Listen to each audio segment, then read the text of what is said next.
President Joe Biden for this occasion is a high honor for me.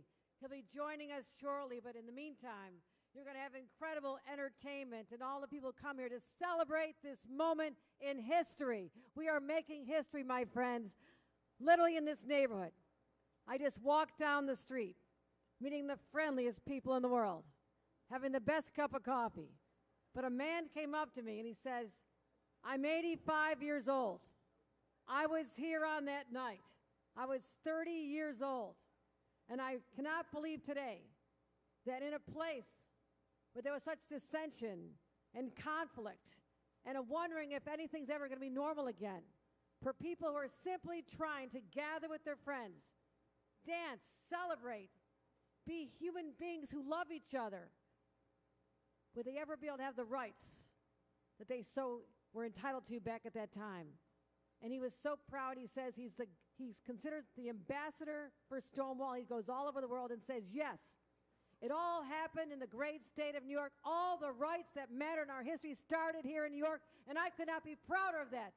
Congratulations to everyone. To the National Park Service. Thank you, Pride Live. Thank you to the National Park Service for making this center become a reality. And it carries on, that jubilant spirit that defines all of us. I also want to say this.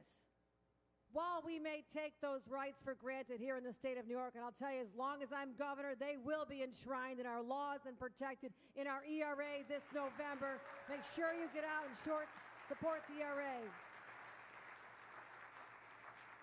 And in fact, with great partners like our Assembly member Deborah Glick and Tony Simone and Senator Brad Hoylman and others who gathered with us, we literally moments ago signed into law legislation that ensures that those who have AIDS have all the support they need. We're going to continue that march toward progress. But a little more fun note, we also are changing the street name of the Christopher Street subway stop to the Stonewall National Memorial Center.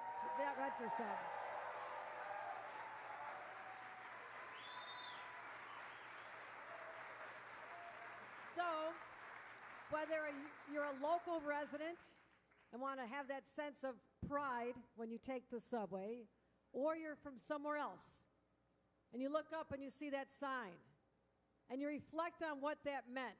It meant to the people of that time, but what it also means to the people of today.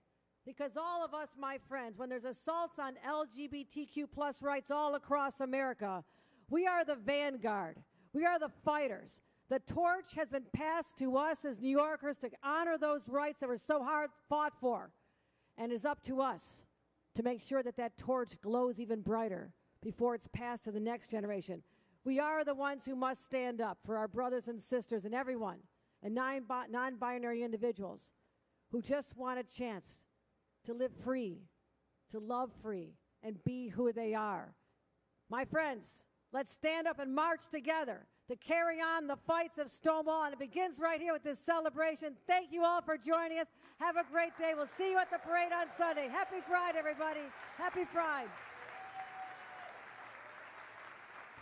Friends, welcome to the grand opening ceremony of the Stonewall National Monument Visitor Center, presented by Pride Live. This moment has been years in the making. Take a look. I would come into the bar through those red curtains, and for me, every night the idea was to walk through here, get to the end of the bar, and if a song came on that I liked, that's what I danced to. This looked more America than out in Manhattan somewhere. It looked real to me. It felt like home.